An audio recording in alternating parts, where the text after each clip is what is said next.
My name's Andrew Nutter, first of all, and I'm gonna stick with the topic of financing entrepreneurs, but I'm gonna look at more equity investment in entrepreneurs and how that can foster student entrepreneurship.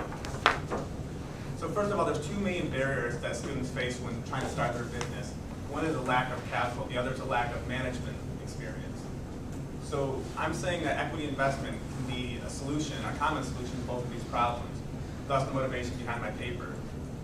So just to clarify, when I say equity investment, I simply mean an investor or a group of investors buying a stake of ownership in a company. Therefore, the entrepreneur is left with money from the sale of their company, from the sale of part of their company, and they're left with an increased management contingent. So they're left with more skills, more people that can run their business with them. So I'm going to go on and see how regions across the country are using equity investment to foster entrepreneurship, and more specifically, student entrepreneurship. So I'm going to focus on attracting the investors, and then retaining these investors to be used as a resource throughout the year. First, looking at attraction, MIT does a great job of this with their Venture Capital Conference. It's an annual conference for 2 days. Investors, whether it be angel investors, venture capitalists, all sorts of equity investors, come to MIT, hear student pitches, and can strike up business deals with these entrepreneurs. But not only is this a business resource where students get financed, it's also a learning experience, because obviously there's a lot of entrepreneurs that are not ready to launch a business, not ready to get financing, they're still in the concept phase. So these investors talk with these students, hold Q&A sessions, and hold different information sessions on what they should be doing to grow their business so that they can get funding down the road, so they're not going in some obscure direction and not going to be able to get the traction of an investor. So obviously this 2-day conference brings a lot of attention to equity investment and brings investors into the area, but we want to maintain these investors and use them as a resource 365 days a year.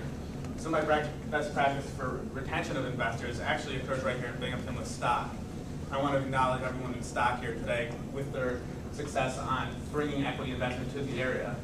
But more importantly, the entrepreneurs associated with stock can pitch their ideas to this investor network and potentially get some deals struck.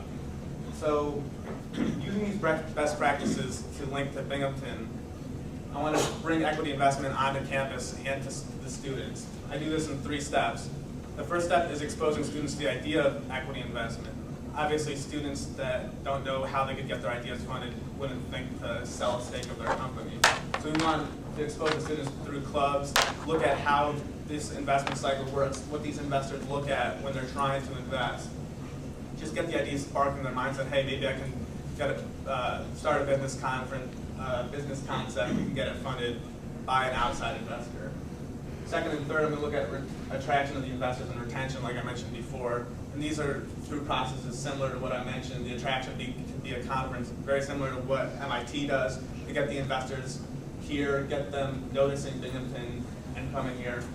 The retention, we can obviously utilize stock's existing resource, and as well as bring in new investors through the connections that Binghamton University has made in their clubs and conferences with investors. So all this is going to come together in creating a pattern of equity investment in business, in student-run businesses at Binghamton University. We want investors to look at Binghamton University for their investment options, look for the next great idea next great business idea from Binghamton. And therefore, Binghamton University startups will have this pool of investment resources to tap into.